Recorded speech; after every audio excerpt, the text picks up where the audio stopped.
बात है। किसी राज्य में एक व्यापारी रहा करता था। उस व्यापारी की एक छोटी सी बेटी थी जिसका नाम था एला। एला बहुत ही प्यारी और नेक बच्ची थी।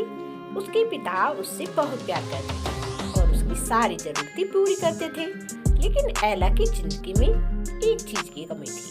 वह थी उसकी माँ, जो उसे छोड़कर भगवान के पास चली गई थी। एला की इस कमी को पूरा करने के लिए उसके पिता ने दूसरी शादी कर ली। एला की नई माँ की 2 बेटियां थी।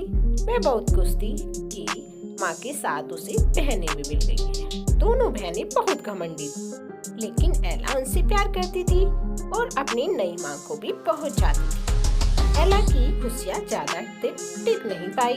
एक दिन जब उसके पिता अपने काम से किसी दूसरे शहर गए तो फिर कभी वापस नहीं आए।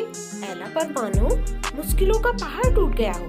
पिता का साया सर से उठते ही उसकी माँ और बहनें उस पर मालकिन हो गई और एला के साथ नौकरों जैसा बर्ताव करने लगी। उन्होंने घर के सारे नौकरों को निकाल दिया और अब एला की घर का सारा काम करती। उसकी बहनों ने तो उसका कमरा भी उससे छीन लिया और उसे कोठरी में रहने के लिए छोड़ दिया। एला अपनी बहनों के पुराने कपड़े और जूते पहनती, सारा दिन उनके काम करती। कभी कभी तो बेचारी एला इतनी थक जाती कि अंगीठी के पास ही सो जाती। अक्सर एला जब सुबह उठती तो अंगीठी की राख यानी सिंडर उस पर पड़ी होती। उसकी बहनें उसे सिंडर एला के नाम से चिढ़ाती और इस तरह उसका नाम एला से सिंड्रेला हो गया। एक दिन राज्य में ऐलान हुआ कि महल में एक बहुत बड़ा आयोजन है और राज्य की सभी लड़कियों को बुलाया गया है ताकि राजकुमार अपनी पसंद की लड़की से शादी कर सके। राज्य की सारी लड़कियां बहुत खुश और उत्साहित थी।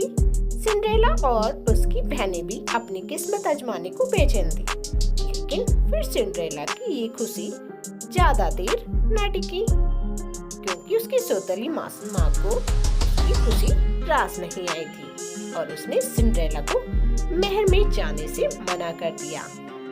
बेचारी सिंड्रेला दुखी मन से फिर अपने काम में लग गई और सोचती रही कि इस वक्त उसकी बहनें क्या कर रही होंगी और राजकुमार देखने में कैसा होगा।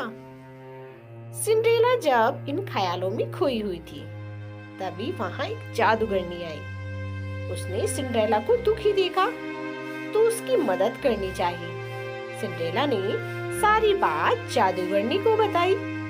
जादूगरनी ने सिंड्रेला से कहा, ओ प्यारी सिंड्रेला, मैं तुम्हारी मदद कर सकती हूँ। यह कहकर जादूगरनी ने अपनी छड़ी घुमाई और वहाँ पड़े एक बड़े से कद्दू को एक बग्गी में बदल दिया। वहीं 4 चूहे उछल कूद मचा रहे थे जो सिंड्रेला के दोस्त बन गए थे। जादूगरनी की नजर उन पर पड़ी तो उसने चूहों को घोड़ा बना दिया। अब जरूरत थी कोचवान की। जादूगरनी ने चारों तरफ नजर घुमाई तो उसे एक मेंढक दिखा और उसने मेंढक को कोचवान बना दिया। सिंड्रेला यह सब देख हैरान थी कि तभी जादूगरनी उसकी तरफ मुड़ी और अपनी जादू की छड़ी घुमा दी और पलक झपकते ही सिंड्रेला की मटमैले और फटे हुए कपड़े साफ और सुंदर हो गए। उसके पैरों में टूटी हुई चप्पल की जगह सुंदर कांच की जूती आ गई। अब सिंड्रेला महल में जाने के लिए तैयार थी। जादूगरनी ने सिंड्रेला को विदा करते हुए कहा, बेटी, तू अपनी इच्छा पूरी कर ले, लेकिन याद रखना रात 12 बजते ही यह सारा जादू खत्म हो जाएगा। सिंड्रेला जब महल पहुंची तो सबकी नजरें उसी को देखने लगी। वह बहुत ही सुंदर लग रही थी। राजकुमार ने जब उसके साथ डांस करना चाहा तो सिंड्रेला की सौतेली बहनों के साथ साथ वहां मौजूद सभी लड़कियां सिंड्रेला से जलने लगी, लेकिन कोई सिंड्रेला को पहचान नहीं पाया। राजकुमार ने उसे देखते ही फैसला कर लिया था कि इसी लड़की से शादी करेगा। सिंड्रेला भी राजकुमार की आंखों में ऐसी डूबी कि उसे जादूगरनी की बात याद ही नहीं रही।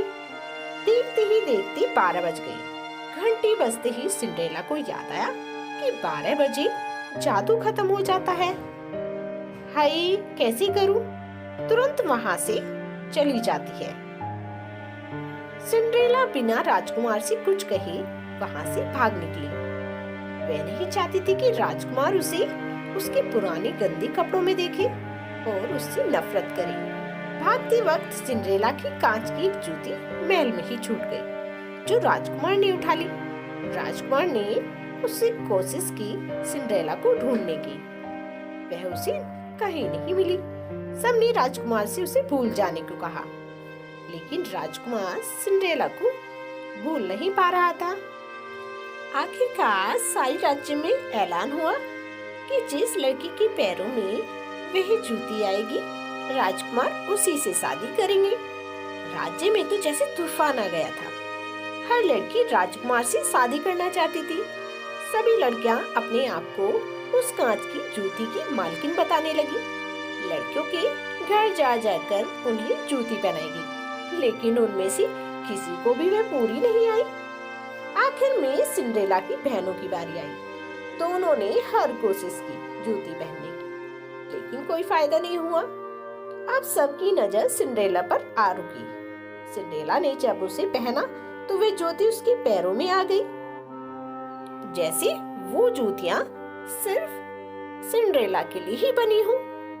सिंड्रेला की सौतेली माँ और बहनें हैरान और परेशान हो गई। किसी को भी उम्मीद नहीं थी कि वह सुंदर लड़की सिंड्रेला हो सकती है।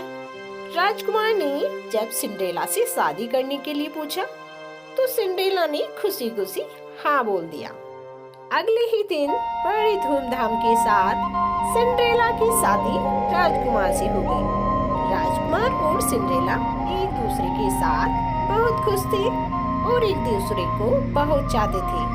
दूसरी तरफ सिंड्रेला की सौतेली माँ और बहनों को सिंड्रेला के साथ बुरा व्यवहार करने की सजा के रूप में राज्य छोड़ना पड़ा।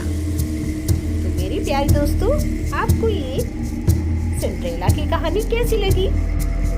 यदि आपको ये कहानी अच्छी लगी तो कहानी को लाइक करें, शेयर करें और चैनल को सब्सक्राइब कर बेल आइकन प्रेस जरूर कर देना, जिससे हमारी नोटिफिकेशन सबसे पहले सिर्फ आपको ही मिलेगी। Thank you.